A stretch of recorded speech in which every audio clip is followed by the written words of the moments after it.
At this point, the town of High Prairie acknowledges Treaty 8 territory, the ancestral and traditional territory of the Cree, Dene, as well as the Métis. We acknowledge the many First Nations, Métis, and Inuit peoples whose footsteps have marked these lands for generations, including the many places that you are joining from. We are grateful for the traditional knowledge keepers and elders who are still with us today and those who have gone before us. Our recognition of this land is an act of reconciliation and an expression of our gratitude to those whose territory we reside on or are visiting. All right, so we got the agenda in front of us. Is there any additions to that? I'll entertain a motion to accept.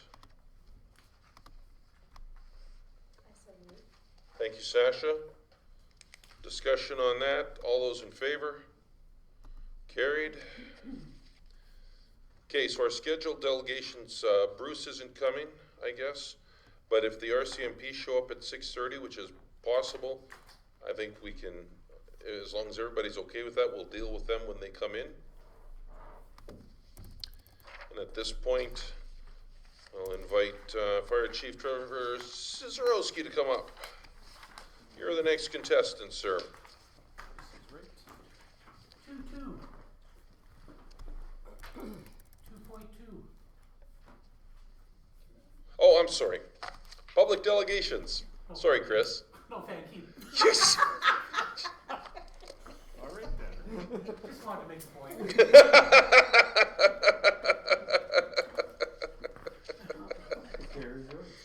Oh, dear. Thank you for keeping me on my toes there, Chris. All right. Trevor, floor is yours, sir. I'll just keep it. We need a motion. I'll entertain a motion to accept the fire chief's report for information. I make that motion the council receive the fire chief's January 2023 report for information. Thank you, Donna. Trevor? I'll keep it short and sweet. Just a couple things I want to highlight. This Monday is Family Day, and we will be participating with the FCSS organization, and we're going to be cooking breakfast or helping cook breakfast at the CRC building from 8 till about 11-ish, and encourage people to come out. And we've got a few members that are going to be there, and then we are going to be having our own little sort of family day gathering at the fire hall to kind of give some recognition to the family, to the significant others, and also the kids of the fire department, because parents or firefighters leave their kids in alert sometimes, and just to show some appreciation to the kids as well. So we've got that planned out. And I did connect with CN rail reps after the derailment, and I just wanted to find out, I guess, some information of whether what we did was what met their needs. The feedback that I got from the representatives that I contacted said that things were done properly, expeditiously, and what needed to get done, and that was essentially to isolate the zone and make sure that people were safe, and then just let them do their job. So on my report, I identified as many of the people that were involved with the CN derailment. I don't think I missed, but if I did miss somebody, add them to the list for the responding resources to that incident. And I know you guys have been kind of discussing things about STARS and how it kind of plays out with our area, and I just did add note on there that we did land STARS here in the month of January. That submit my report for council. If I got some questions, please feel free to ask. Any questions? Start this side, Sasha. Thank you, Chair. So where was the STARS landing? STARS landing was actually on Highway 2A at about 204. And it was a cube van truck that basically went off of the road, hit an approach, and the guy had severe back injuries.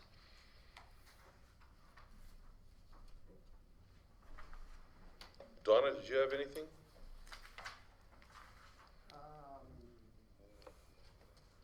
just on your report under STARS EMS, you have 1 STARS and 2 EMS.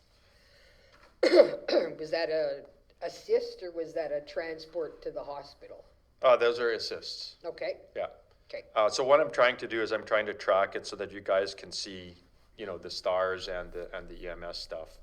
But yeah, we had two lift assists. One was in an apartment complex, so it is a little bit of a difficult task to take people downstairs. So okay, thank you. Therese, did you have anything? No, I don't see me on here, so for, helping a elderly lady. No, I'm all good, thanks. I guess the only question I had is regarding the derailment. Have they come up with a cause of that, or is that something they're gonna, that they'll be making public at all, do you know, or? I kind of alluded to, you know, if there would be a debriefing, and that's kind of an internal document from what I was gathering. I don't think it's going to be divulged, and I'm not going to pursue it anymore. It's a derailment, it happened, hopefully it doesn't happen again. So. Okay. All right. All right, so we have a motion on the floor. No further questions? All those in favor? Carried. Thank you. Thank you, Trevor. Thank you. All right.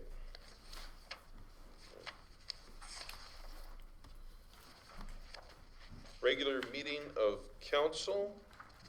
Been a little while since we've met. So we've got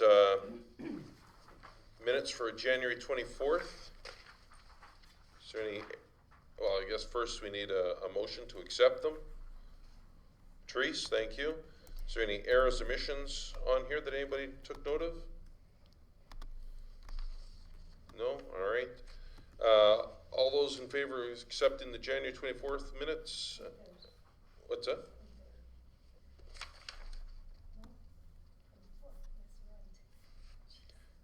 Oh, you know what though? I see. Yes, I know, that's why, it says 23rd on the thing.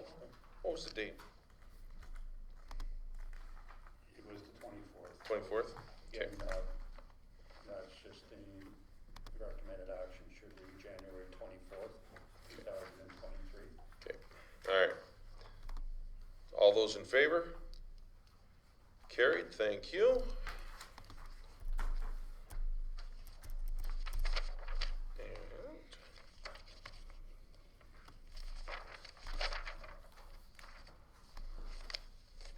We have preliminary operating and capital budget results.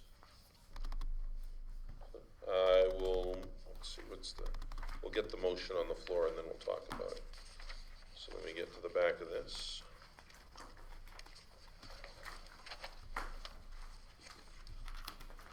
Page 38. 38? Yes. There we go. We got a list of recommended actions that we can go for. Oh, it's for all of it.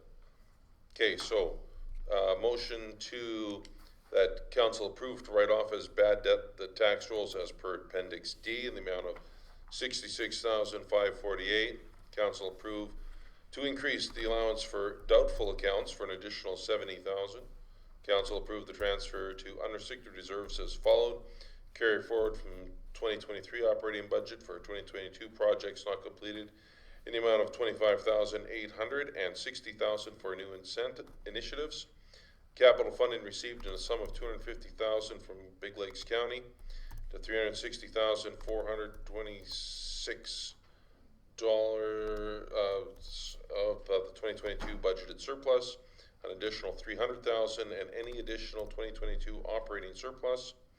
And council approved the funding for capital projects slightly over budget as follows: $15,693 for the Buchanan roof, funded from unrestricted reserve. $2,953 for the sand filter and AMF media, be funded from unrestricted reserve, and $1,683 for the engine fire rescue unit to be funded from fire reserve. So who wants to make that motion? I said it all, I'll make that motion. And Rita, I will give you the floor here. Good evening, Council. So the RFD gives an explanation on the budget variances. So that's the 10-page document that you have in front of you. If you refer to page 39, which is the Appendix A, the operating budget summary by function, you will note that the budget no longer has a $360,000 surplus under your year-to-date column. It's at 0. And that is because I have restated into the contribution to reserves that $360,000. And this is just to match the PSAB and Canadian accounting guidelines. Administration, in the motions that you previously read, is requesting that a motion be made to allocate the budgeted surplus to unrestricted reserves. Okay. The RFD gives explanations on all the budget variances, and the variances reported are based on the Appendix A by function, aka also known as line items. So if you have, I'll just leave that like that. Using Appendix C on page 42, administration is suggesting to restate as follows: the bad debt, tax GPOT, and one adjustment for the sum of $66,548. You will see that broken down on page 43, which is Appendix D, for more details. Along with increasing the allowance for bad debt by $70,000 for the probability of having to write off outstanding accounts receivables. Administration is, at this time, still working on the recovery of this. So if you want a breakdown of those, that you will see on page 44, which is Appendix E. Okay. You'll note that there is an additional $6,000 listed on, oops, I think that's before.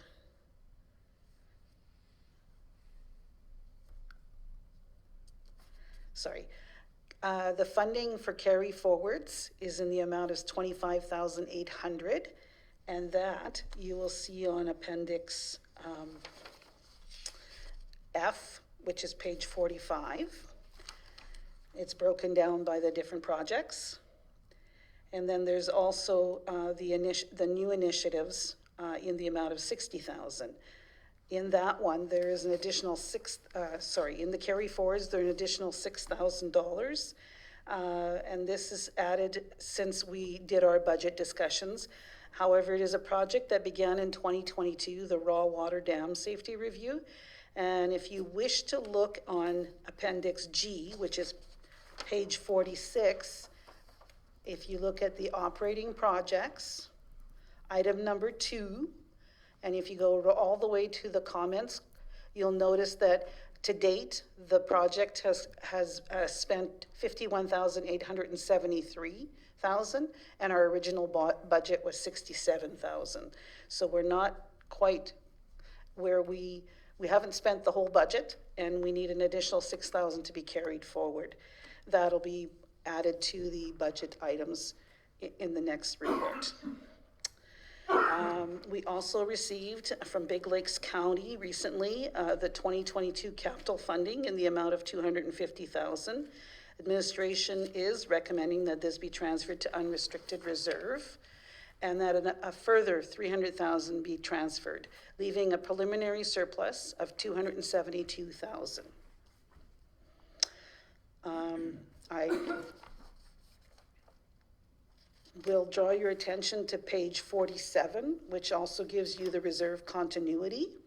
And I would ask that if you would like to change the very last column, should read end balance and not the 2023 new initiatives. That's, it'll make more sense to you that way. So,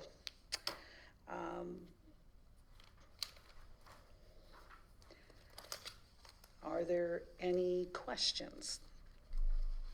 I know that's a lot to skim through, but basically all the recommendations in the motions that you've previously read have been identified and highlighted in my comments here. Questions? We'll start at this end this time. Donna? In regarding the Appendix D, page 43,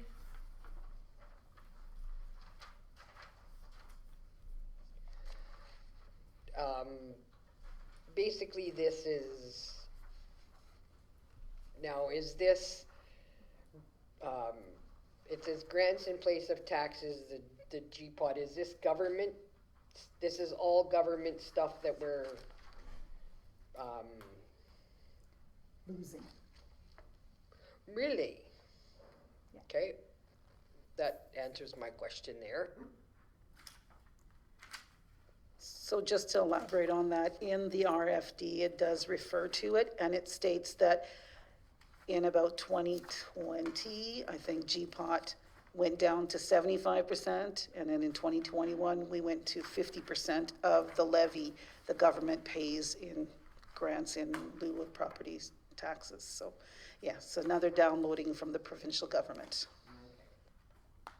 So if I could, through the chair, the treasurer's explained it, basically it's downloading, but the assessment roll that we get from the province has not been adjusted, so it's still there at 100% assessment, but they're basically saying we're only paying 50%.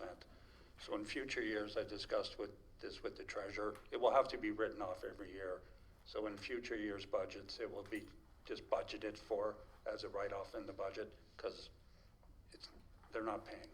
Right, okay. That was all you had, Donna?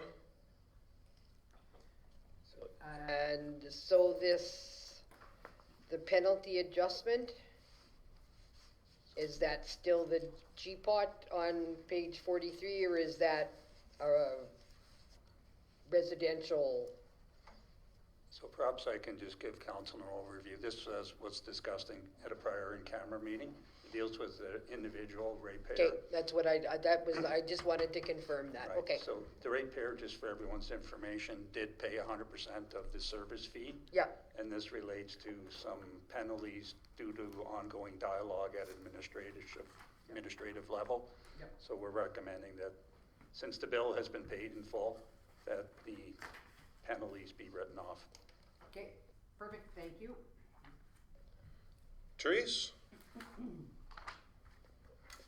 still evaluating at the moment, if you want to come back to me, yeah. Okay. Sasha?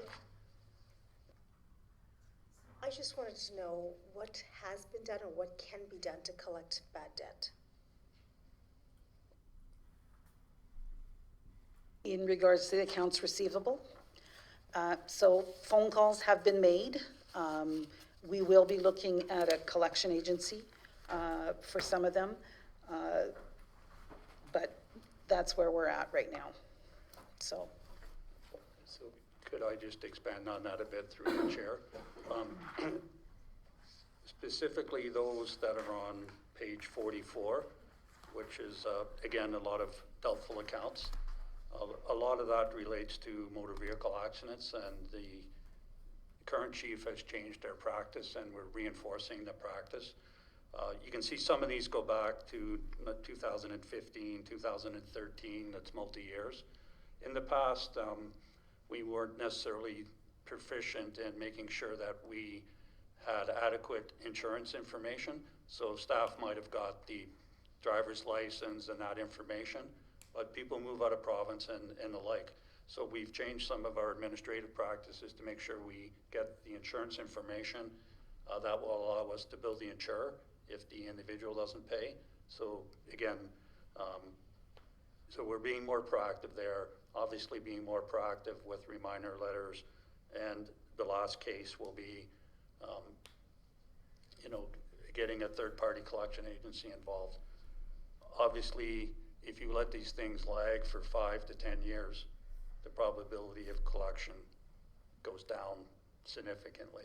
So the message is staff are more on top of the monitoring of the outstanding receivables in all areas related to the town's activities, rather than just letting it sit, which is, I'm not saying sit in that sense, but being very proactive to manage the outstanding receivables. Thank you, Rita and Bill.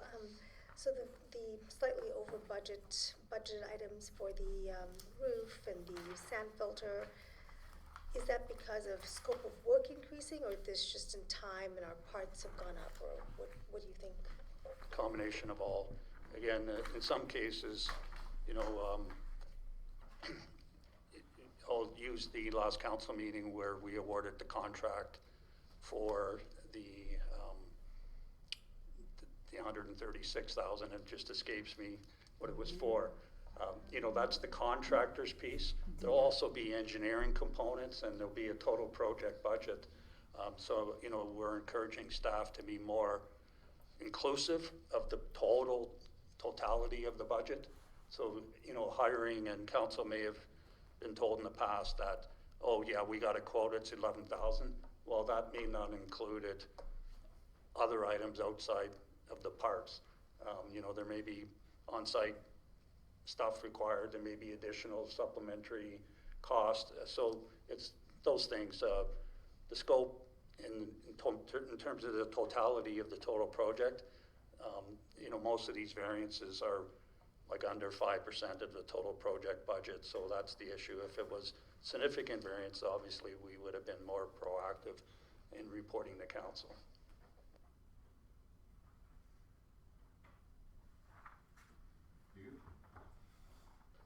All right, that answers all the questions that I had in there too.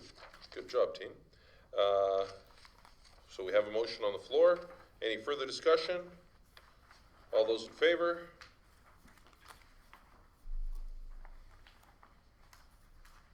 Opposed?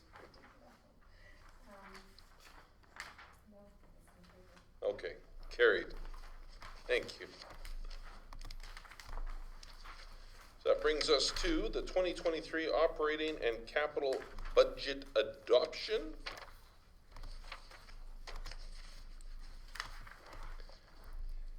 And we've got our options on the back here. I'll entertain a motion here. The options are on page 52. The operating budget in the amount of $11,681,268 as detailed in Appendix A be approved. Transfers from reserves and contributions to reserves as detailed in Appendix B be approved. And 2023 capital budget and funding sources in the amount of $5,700,809 as detailed in Appendix C be approved, or option B, that this report be received for information. So I will entertain somebody making that motion to get it on the floor. Come on, Serge. Just need the motion to get it on the floor. Anybody want to make this motion? I'll make this motion to get it on the floor then. And I will move option A. Rita and Bill. I'll defer to our CAO. Okay. So at the beginning of the report, and as Rita alluded to, we've restated the budget to comply with provincial requirements and CPA requirements and all that stuff. So the budget has to be adopted by council as a balanced budget, i.e. revenues have to equal the expenditures in the budget. Municipalities are not allowed to budget for a deficit, unlike the provincial and federal governments where they can debt finance their commitments. Municipalities do not have that luxury. As council members are well aware, this document before you today is a result of numbers of hourly meetings council's already had deliberating the budget. So it may look like, okay, there's an RFD before council for the budget adoption. There's been no discussion. But I'd just like to remind you that council met on November 17th, November 21st, December 6th, and in the interim has dealt with specific budgetary initiatives at every council meeting since then. So what this report does is consolidates all the direction of council into a formal budget adoption process where the operating and capital budgets are evaluated. Again, just going back to the guidelines that council's approved, they're outlined in the report, specifically for the public's information. This 2023 budget has frozen most expenditure accounts at the 2022 levels.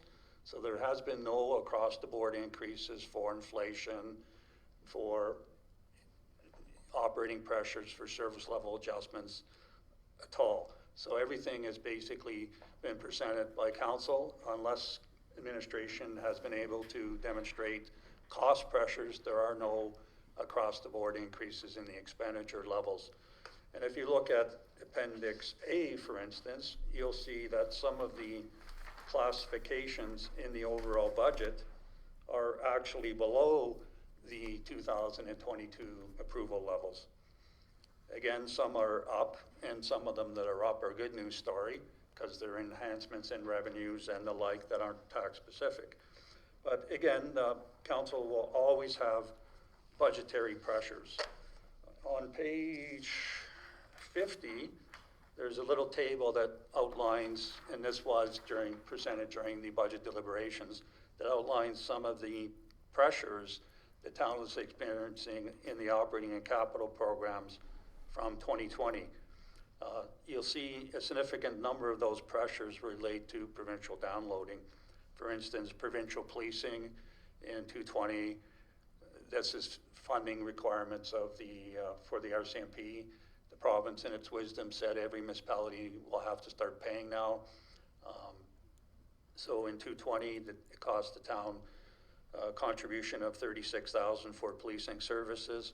Well, in the 223 budget, it's now $132,000 the town's contributing for that provincial services. Again, provincial grants and taxes, one of the things that we probably should have put on this list is the loss of GPOT revenue. So there's another example of provincial downloading. It's going to have an impact on the ratepayers, because that's roughly $65,000 of provincial grants that aren't coming in. MSI reductions in the operating budget, more significantly MSI capital money. In 2022, the town lost $426,000 of grant monies. During the budget deliberations, council was alerted that a multi-year strategy will be required to replace that loss of provincial revenue.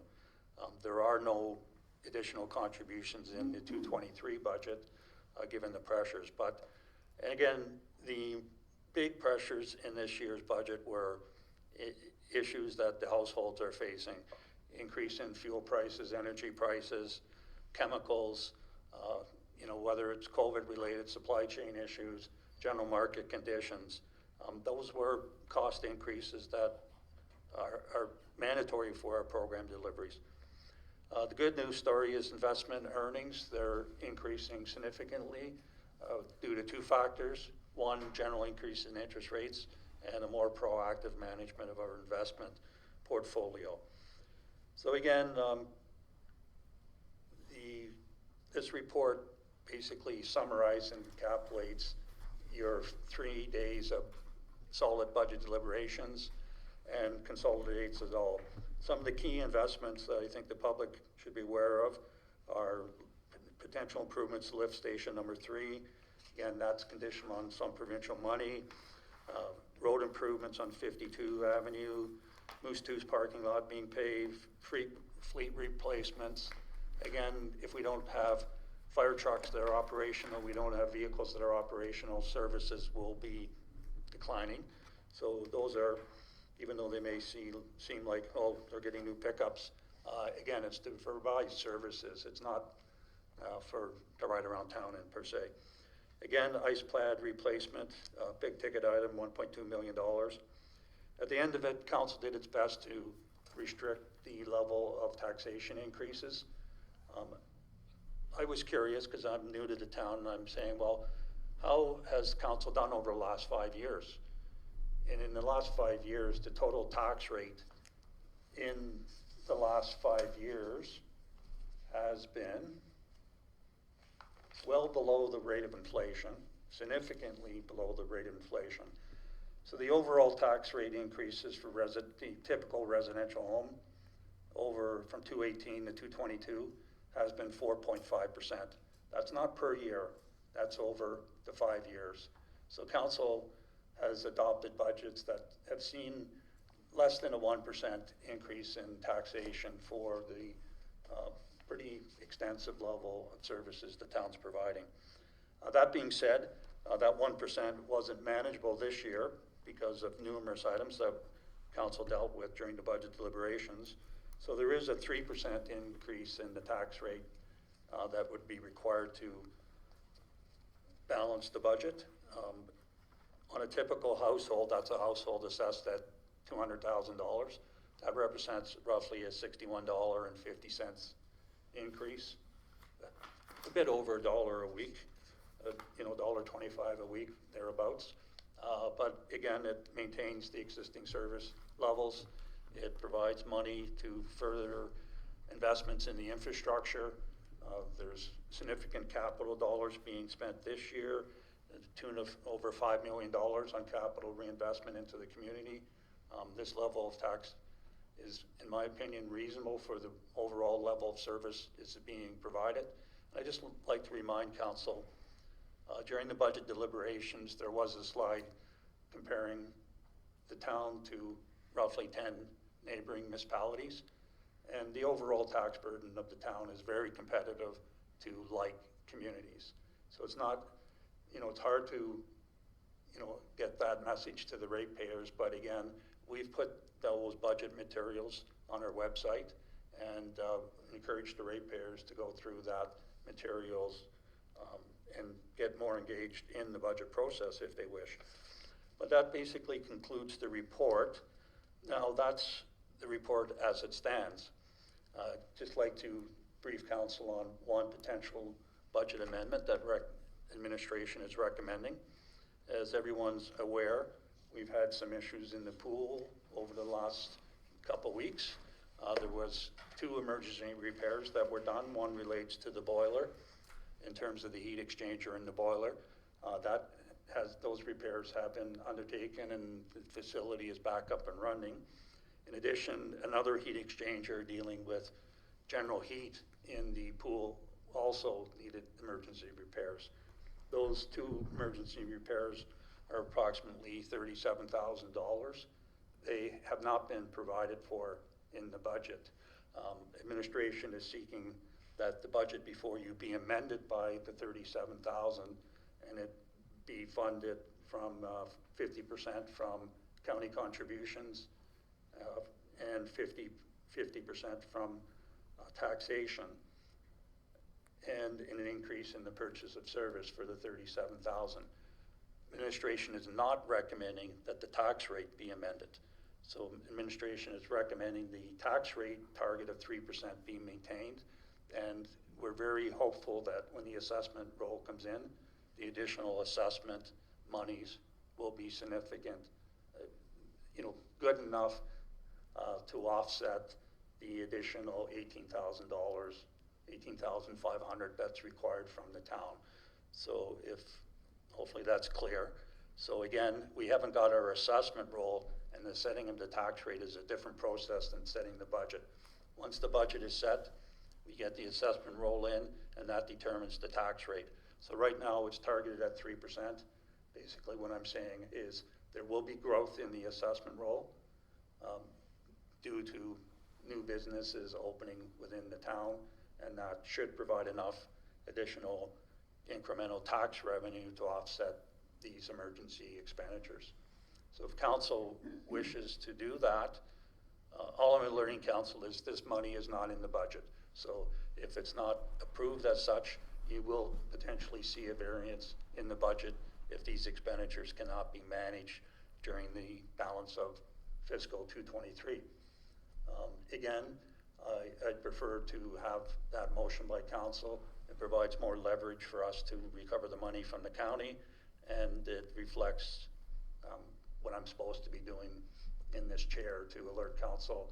Yes, emergency repairs have been undertaken. I'm required to advise council as soon as reasonable and the like. So that's what I'm attempting to do right now. So if council wished to move that motion, we would adjust the previous motions that are on the floor by those numbers. And that concludes my presentation. Thanks, Bill. Well, I think I made the motion, and I'm okay with adding that on there. Did you get all that, Kelly? All right. So, motion is on the floor. Discussion. Start on this side. Sasha? So, you're right, Bill. I mean, we spent numerous days and hours on this. Just as a point of note, virtually half of our council isn't here today. Should we table this for the next meeting? It's only 2 weeks away. Is there an urgency? Just to have people's eyes on it. Like I said, practically half of us aren't here. There's no urgency per se, but again, just for everyone's on the same page, there's nothing in this report that wasn't, the direction provided at the last budget deliberation meetings is reflected in this report. So other than the emergency repair item, there was general consensus by all members of council to proceed on this basis. So I'd leave that decision up to, council if they wish to table it. There's no reason why it has to be, there's no time limits, there's no issues per se. And if council wishes to table it, it can be dealt with at the next council meeting. We had just vacillated on the 3%. I mean, yes, it had been thrown out 3.5, 3%. I mean, we kind of, those were discussion meetings, right?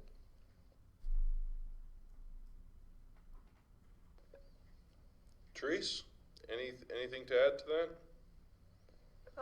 No, just except that I was just thinking too, as we're missing 3 people. If it isn't urgent, maybe it is a benefit there. In case Donna? there's something there.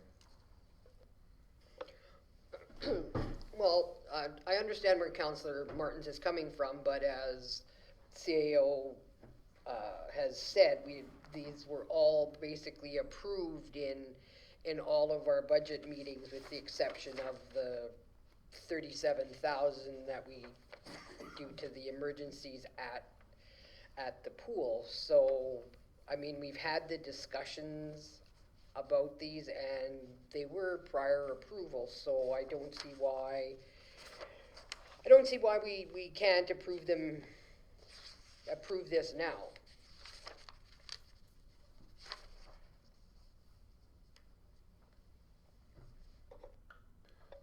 I'm of the same mind. The only, as Bill said, as Donna said, we've talked about all of this. The only thing that we hadn't talked about was the emergency repairs that we have to pay for anyways. I don't think we need to drag this out anymore, is my personal opinion. We've had hours that we've put into this, days. It would be my opinion that we should just go ahead and pass this. Would be mine. So I'm going to let my motion as amended stand to approve the budget, the option A, as I read out, and Bill added the 37? So the treasurer is just going to restate that number by adding 37,000 to the 11,681, Okay. 268. So we have the right number. 11,718,268. Yeah. All right. Further discussion? All those in favor? Carried. Thank you. Thank you, Bill. Thank you, Rita. That's you guys did a lot of work on that. Much appreciated. All right. Appointment of deputy mayor. So, in the past, council's appointed the deputy mayor position for 8 months for each town councillor, allowing each councillor equal time in the position. Deputy mayor position was given in alphabetical order by way of last name. Until. Yeah, well, not on purpose. So, okay, I guess we moved it around there a little bit there. Well, I mean, Councillor Dunn didn't feel comfortable to take it up, and so it was a NAR nomination, and I accepted it. So up next, Sasha. You all ready for this? How are your plans? Do you want to continue? You don't have to take it, I guess, is the thing, if you don't want to.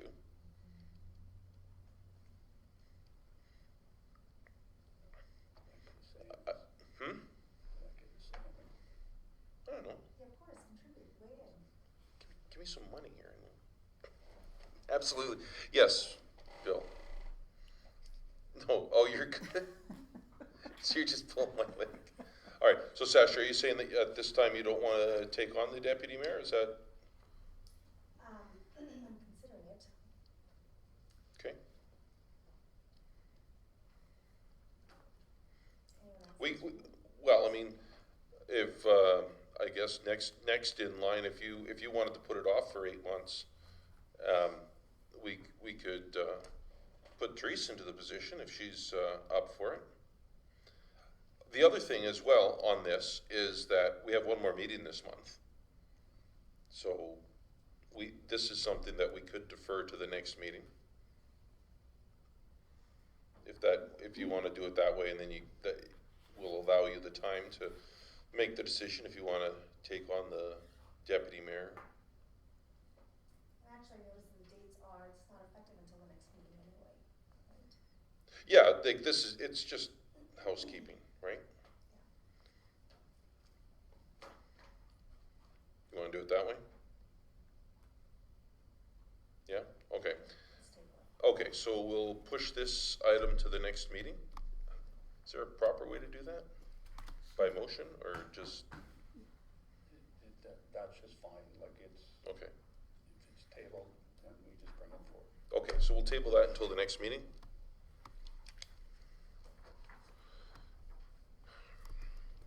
Item 14.5, Craft Hockeyville. It's in its annual operation. We've nominated the Sports Palace. A huge amount of work has gone into this. Right, okay, so I need a motion that we receive this for information. Thank you, Donna.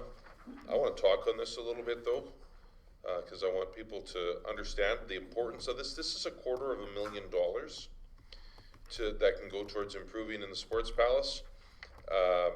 But the entire community needs to be involved in this. So they've got the things on here. You submit a nomination story, that's 10 points. You share on Twitter using the share button, that's 5 points. Add photos of your arena, that's 3 points. You add a note, you click on the emojis to nominated stories and photos, those are 1 point each. This is very important that everybody in the community be involved in. So I encourage everybody, and everybody on council too, go onto the Hockeyville page, our stories there, click on it. I think that, we get some traction behind this. I really like our chances on this. We've got a great arena. There's a lot of great history in there. There's some NHL history in there. Most notably Tommy Lysiak, who played for Atlanta and Chicago. Anybody else, Chris? Walker. Yeah. Walker, Howard. Yeah, and Howard Walker played for Washington. Their jerseys are up in the Sports Palace. These are local guys, so we've got the pedigree that a story like this, it gives Ron McLean lots to talk about when they're doing it. I think we had there's one of the Pratt boys. I think they've got a photo up there. They played for Pittsburgh. Was it Pratt or Cunningham? There's lots of NHL pedigree in this arena, and some of our girls as well have gone on to university. So I encourage everybody to go to the Hockeyville page and submit the stories and click on that button and share it far and wide. This is very important to get this. It's $250,000 that'll go that way. So motion is to accept that for information. All those in favor, unless somebody else has something else to say? All right, all those in favor? Carried. Thank you for letting me ramble a bit there. Next up, Big Bad Bill Sweet William now. CAO. I'll entertain a motion that we'll receive CAO Bill McKinnon's report and action list for information. Y'all are shy here tonight. All right, I'll make that motion. I move to receive CAO Bill McKinnon's report and action list for information. Thank you, Sasha. Bill, anything you want to point out in here?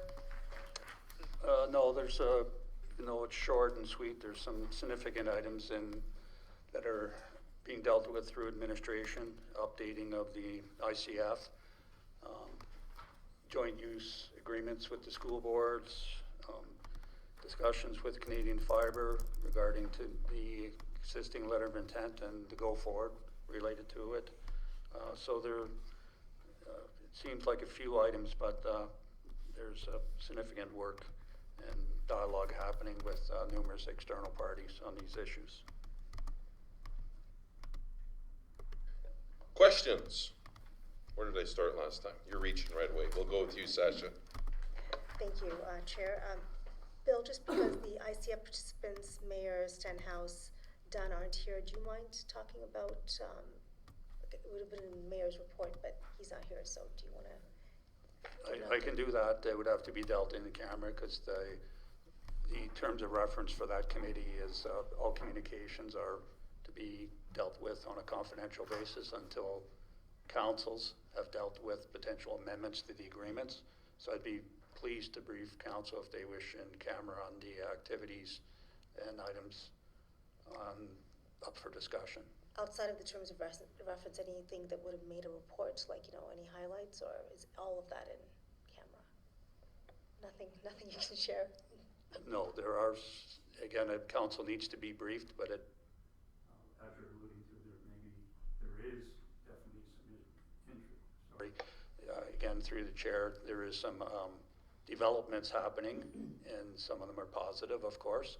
And but again, both councils have to be briefed on those issues and consensus happening.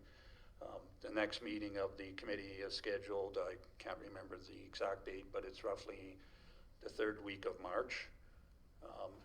And let's just say the two CAOs will be bringing back a draft document for consideration with numerous amendments to the existing ICF agreement.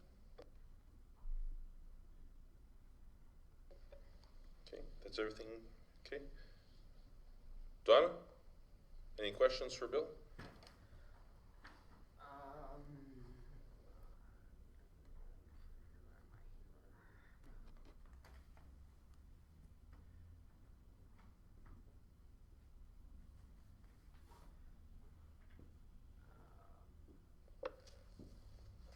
Just for clarification, it doesn't say in here, but should it say on your action list 18/23, council provide authority for the mayor and CEO to execute letter of understanding, and council receive the capital loan request for information.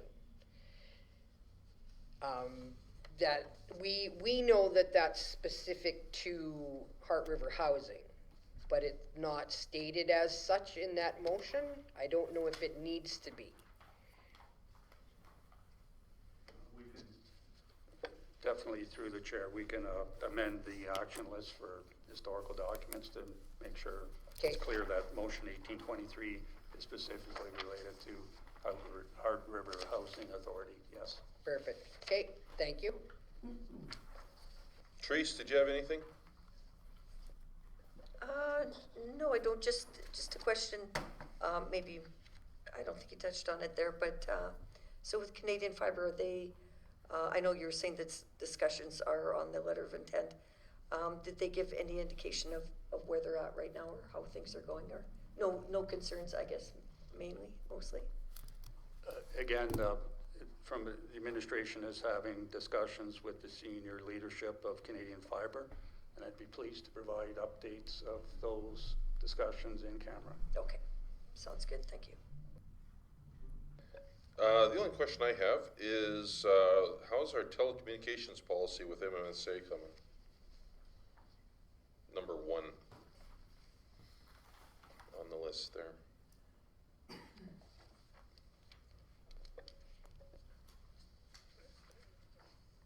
Well, I didn't put it on this agenda, but it would be on the next council update. So I just concluded discussions with that organization on the draft work plan for 223. Alerted them to the fact that council would like to have some discussions, and that is in the work plan. It isn't one of the priority items, but it is there. Again, council will be seeing that work plan. It's going to be sent to me, well, actually it was sent to me today. There's some fine tuning that needs to be done, but there are some significant items on that overall work plan, such as finalizing the rec master plan, land use bylaw, the regular regulatory updates that have to happen, Yeah. and the like. So that's where it stands. Okay, thank you. All right, we have a motion on the floor, I think. All right. All those in, Donna? I just have a question. This is unrelated to any of your reports or anything. Just because you are more in contact with them than any of us, how is the Hyde family making out? Yes, obviously that's a very tragic event, and it impacts any family that goes through that situation. Staff they're coping, some better than others. The individual is back in the workplace. Okay. And the like. There is some good news. There is a GoFundMe page. The last update I heard on that, there was almost $12,000 funded through that GoFundMe page. It's probably more than that, but sorry, I don't have the number. So there is a GoFundMe page. Administration has reached out to provide some bridging if that's required, and the like. So again, the family's coping. Some members better than others. When you lose your home, your pets, Basically everything. everything. Thanks. Just to add on to that, there is a auction at Prairie River tomorrow evening to benefit them. I think they're auctioning off cakes and whatnot like that, so it's a way to help out the family. All right, further discussion? All those in favor? Carried. Thank you. All right. Look at this. Going through here.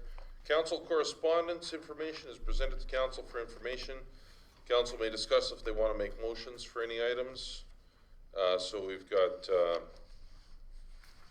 from FCSS, the manager's report, and we've got,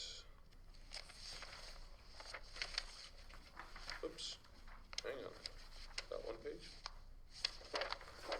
That's one page. And then we've got one from Francois Philippe Champagne about broadband fund.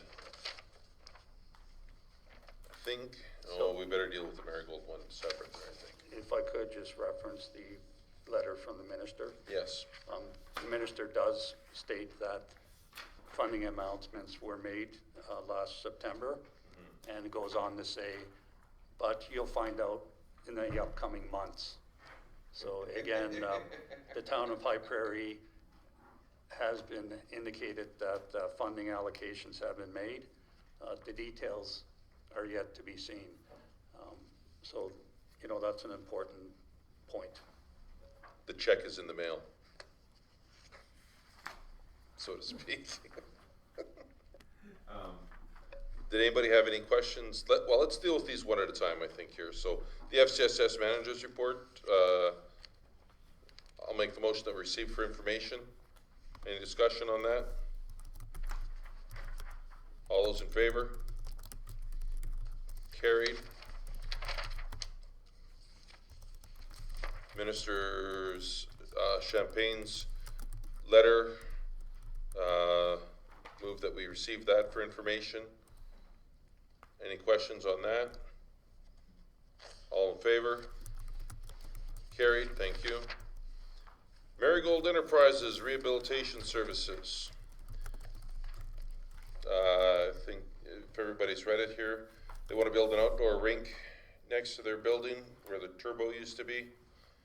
They're asking us to provide help in building, flooding, and maintenance to complete the project.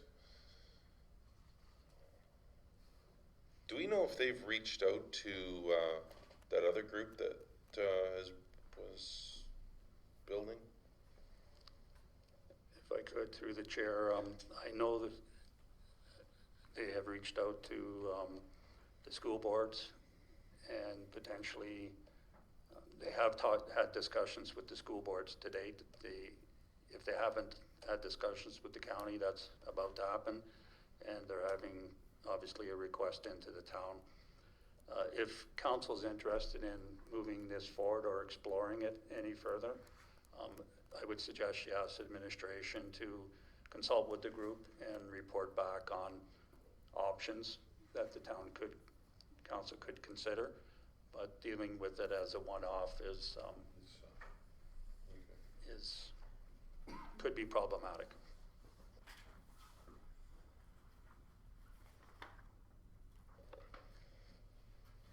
I would like some more information as to what they're looking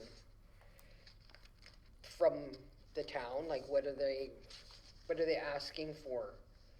And what options are available to us to help them? I would like that information, if you can get that. So if I could, through the chair, if it could be a motion directing, a specific motion from council, then we can report back on that for sure. Okay. And, just where it gets on the tracking sheet. Yeah, okay. I make a motion that council directs administration to contact Marigold Enterprises regarding their request for assistance with their outdoor skating rink and bring back options from that discussion. Discussion on that? All those in favor? Carried, thank you. And implementation fact sheet. This is from our friends in Edmonton. This is just information. I'll move that we receive, is this? This is part of the Marigold thing, is it not? Oh, is it? No? No. So Oh, if okay. I could, through the chair, just speak to this Yeah. specifically. When the Municipal Government Act was amended in 2020, there was 2 years of prior consultation that municipalities get alerted to the fact that when the MGA was changed in 2020, municipalities would have 3 years to formalize the joint use agreements with school boards. And it's more than recreational activities, it's joint use. And that's why I provided the fact sheet here. You can see the agreement must cover all planning areas dealing with municipal reserves, municipal school properties, our own recreation facilities. And we have 2 school boards within the town boundaries, so 2 separate agreements. They may be the same wording in the agreements, but 2 agreements must be executed. The deadline to have this in place is June of this year. Timelines are very tight. We've had a preliminary meeting reviewing a draft agreement with one of the school boards. Another meeting will be held with the other school boards, as I detailed in my report. But time is of the essence, and it's more than recreational facilities. Let me leave it at that. And the like. So there was significant confusion, just for council's information, on how this should be undertaken. So last year there was both the county and the town were developing a joint agreement, but the bottom line is the agreement has to be with the school boards and the municipality that owns the assets. We own the assets, so it's really an agreement between the town and the school boards, and the county can have their own agreement, but we have to have separate agreements legally. So, anyways, So there's been some cleanup work and there's significant work to happen over the next month or two to get this in place prior to June. So, So at this point, what do you need from us on this? Just to receive this for information for now, and you're gonna, just a heads up for council that you're burning the midnight oil. things are coming down the pipe quick and furious, you know. Or maybe it's fast and furious, I can't remember. Well, they're up to 10. All right, so, at the moment then we'll make the motion to receive that for information. Further discussion? All those in favor? Carried. That was painless. Right, and I think now we are up to verbal reports. So we will start with, we'll go in order here. Donna? No report. Okay. Sasha? Thank you, Mr. Chair. So the High Prairie Native Friendship Center is still looking for a couple on their board of directors. This is their last meeting. There is a youth position as well that's open, but I think that might be filled. You know, their kitchen is up and running quite well. I think the last time I sent last month, but I haven't sent an updated menu, if you will, but look that up. Secondly, there was a Lesser Slave Lake Health Advisory Council meeting on the 6th. They've appointed a new chair and vice chair. You know, there were a few of us, I think Councillor Shishin was there as well. And then most importantly, yesterday was the Joint Health Professionals Attraction and Retention Committee. We had the pleasure of having Parliamentary Secretary for Rural Health North attend. He is the MLA of Buffalo North, Fort McMurray area, Tanny Yao, I believe. He addressed a few things on his list, PCN, how things are going with us, how's RPAP helping us with attraction initiatives. One of the things I highlighted was our 3 concerns for High Prairie. We have this amazing facility, we're understaffed, but more importantly, we would like maternity to get back on track, cancer therapies, and our helipad. So those were the 3 things that we spoke to him about. The committee went on with other activities. We talked about the experiences basket or our welcome package. Yeah, I'm trying to think of what else. We had RPAP there as well. We had the new executive director for the CRC, not so new anymore, talk about the initiatives for CRC. They're looking at a splash park and a, Therese will fill in the gaps. A splash park for sure, because that stuck out with me. You know, I mean, none of this is nailed down yet. There's still, daycare, of course, how could I forget? Daycare, which was a big thing for a lot of, you know, it was one of our survey top 3 for residents in this area that are new to High Prairie. Yeah, those were the things since we last met. With that, I will move my report for information. Thank you. Any questions? All in favor? Carried. Therese, I'll go last.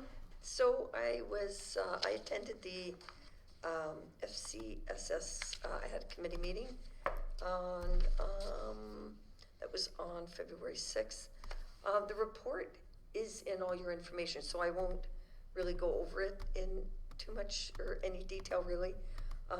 What you'll find in there, if you haven't noticed there was information on the food cupboards, a little bit on the birthday cards that they do send out is really well received. They get a lot of positive feedback on that.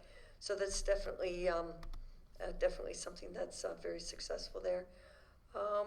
Their hamper program from December prior to Christmas went really well as well, and they had a lot of people helping out on that, so that made that event very good there. People were quite appreciative as always there.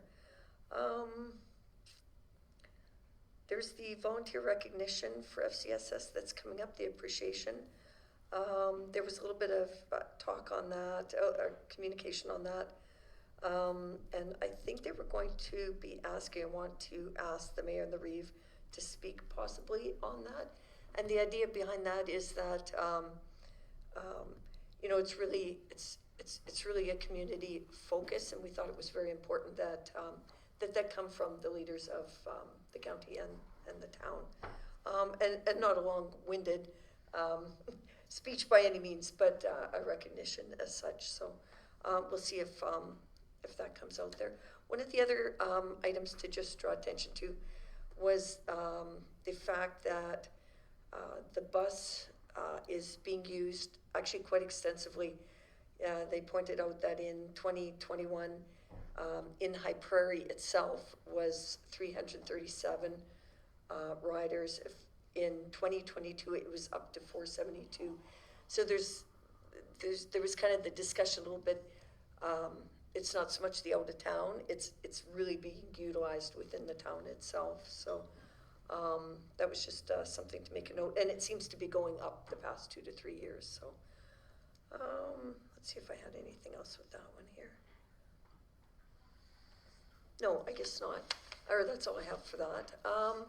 So on February 13th, I attended the. Sorry, I'll just step back a minute here. On February 6th, I also attended the Health Advisory Council, as Councillor Martins has indicated there. The main topics, as was mentioned, was the MLA's, I guess, questions to the group, mostly to the health care people that are professionals that are working in that field. Answered that a fair bit. That was, I guess, really the primary discussion that went on with that. CRC, Nail came in, described a little bit of what they're looking at coming up in the future with daycare spaces, some of the challenges that they've got, some of the new things that they're looking at doing, which actually comes up in our discussions a fair bit too. So that was very interesting to hear from him as well. I'm just going to look to see if I'm missing anything here. He just made mention of the importance of daycare and in the retention the retention of people that come and that they stay here. So and it was kind of echoed by some of the members, as well as the fact that that is one of the primary, when you get the younger people come in, they're starting a family. One of the big things is accommodation when they do come here. So that was talked about a bit. And of course, daycare was number one on that list as well. And one of the priorities that the group had identified. Let's see. So then I did attend the Health Advisory Council as well. It was an interesting meeting. They were mostly electing their new council there. Interesting for me, as that was the first one that I had attended. So it was more informative, but most of it was the elections there. And the other one I attended was on February 2nd was the AHS Indigenous Communications Health Support Line. It's for First Nations, Métis, and Inuit actually peoples, which is the youth and elders, that families can access and use to call. So, sometimes it's difficult. Some are living out of town, majority living out of town. It's that support that you're able to pick up the phone and you have somebody to talk to in that, and have that support there. Let's see, what did I want to bring forward here?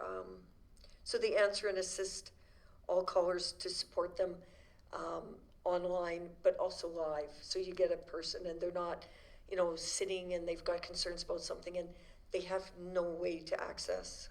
So that was very interesting. It's being tested. So this support line is being tested in Northern Alberta first as a test project, and then they'll see how that goes.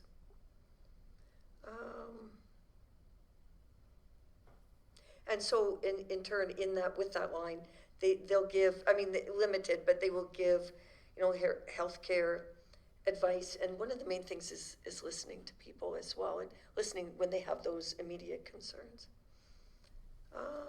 And that's all I have for that period. I move my report for information. Questions? I have one. The volunteer appreciation, when are those nomination forms going up, or are they live yet? Let me see if I've got that. If I have that here. I have April marked down here, so it's gonna be in April? In April? Yeah, but I don't have that. Okay. Yeah, but I would suspect shortly. It didn't sound like it was gonna be, like it sounded immediate. Okay. They would get that out, yeah. Okay, all right. All those in favor? Carried. My report, such as it is. I had a library board meeting the other week. The library is busy. The programs are full. There's actually waiting lists for some of them. And the resources that we have there are being very well used. I keep saying it, I will say it until the end of time. The library is more than just a box with books in it. It is a central point of our community. Libraries are a safe place for people to go, and I think it's very important that we continue to support them as we have been. So that there's a bit of a policy change in regards to cold weather, just for safety of staff, but it all comes down to common sense, which unfortunately has to be a policy now. I mean, really.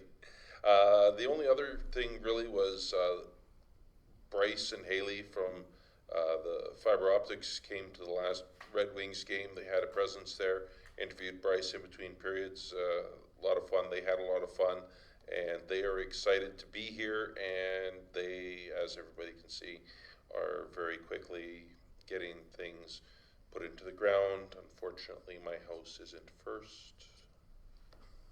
Still sad about that. Other than that, that is my report. I will move that for information. Does anybody have any questions? Seeing none, all those in favor? Carried. I think, well, no.